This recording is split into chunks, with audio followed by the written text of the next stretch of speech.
Hey, salut les sportifs! Aujourd'hui je vous présente le régime miracle qui permet à Cristiano Ronaldo de rester au top de sa forme. On va donc analyser sa diète et je vais vous donner les éléments clés qui permettront d'optimiser vous aussi votre nutrition, que vous soyez footballeur ou non. Si ce format de vidéo vous intéresse, mettez-moi dans les commentaires les prochains sportifs dont vous voulez connaître les secrets.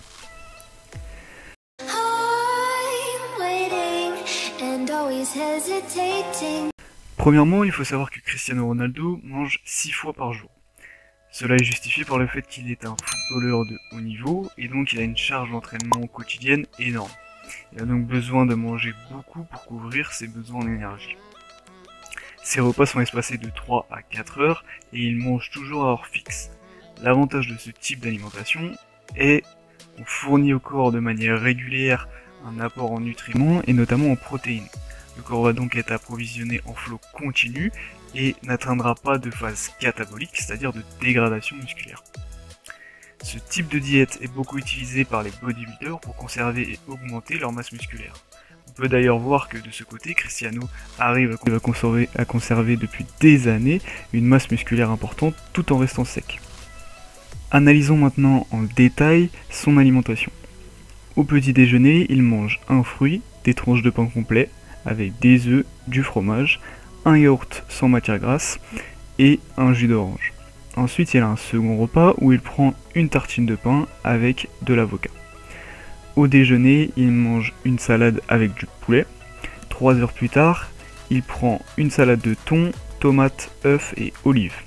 En soirée, il a un premier repas avec des pommes de terre, tomates, œufs et cabillaud. Et il termine sa journée avec un steak et une salade. La nutrition de Cristiano est basée sur un régime hyperprotéique. Il consomme des sources de protéines à quasi tous les repas. Certains contiennent même 2 sources différentes.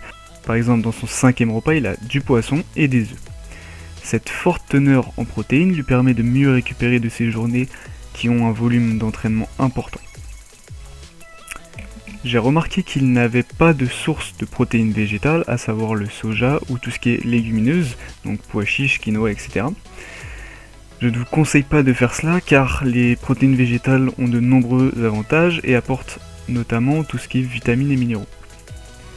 Mais dans le cas de Cristiano, ce choix peut être justifié car il mange 6 fois par jour et les légumineuses sont connues pour provoquer des ballonnements.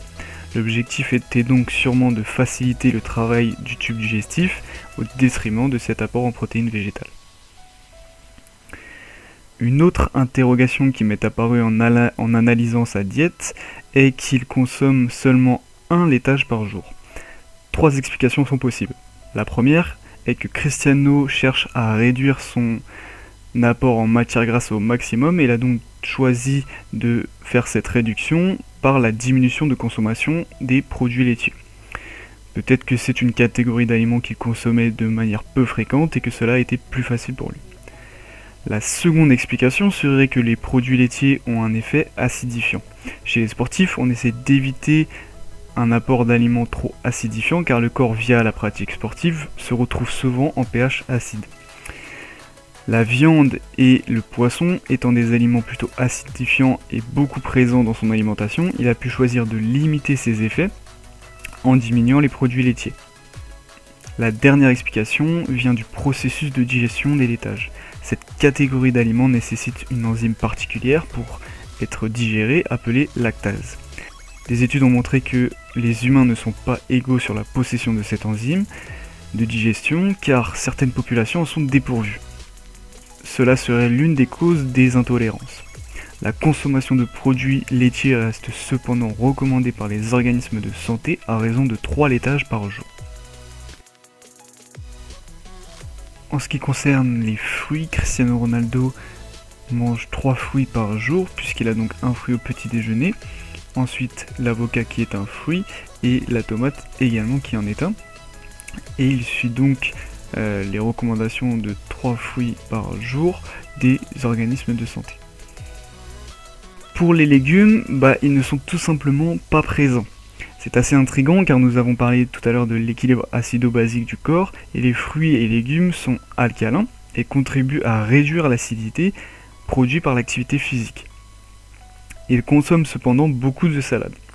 On remarquera aussi qu'il ne mange aucune graine oléagineuse, donc amandes, noix, etc. Sûrement car elles contiennent une quantité de graisse importante. J'ai également remarqué que ses apports en glucides via le pain, le jus de fruits, etc. étaient ciblés principalement en matinée. Son apport glucidique est bien moins important que d'autres athlètes. Cela vient peut-être du fait que les glucides ingérés en matinée sont utilisés quasi directement sur ses activités de la journée. Mais les glucides après une activité physique permettent d'optimiser la récupération. C'est donc à mon sens une erreur de se priver de féculents ou de fruits sur la seconde partie de la journée. De manière globale, le régime de Cristiano Ronaldo est optimisé pour le maintien et le développement musculaire. Je pense que de nombreuses améliorations peuvent encore être faites pour augmenter ses réserves énergétiques et améliorer sa récupération. Si vous voulez en apprendre plus sur les régimes d'autres sportifs, pensez à vous abonner et à mettre en commentaire le nom des prochains sur la liste. Allez, peace!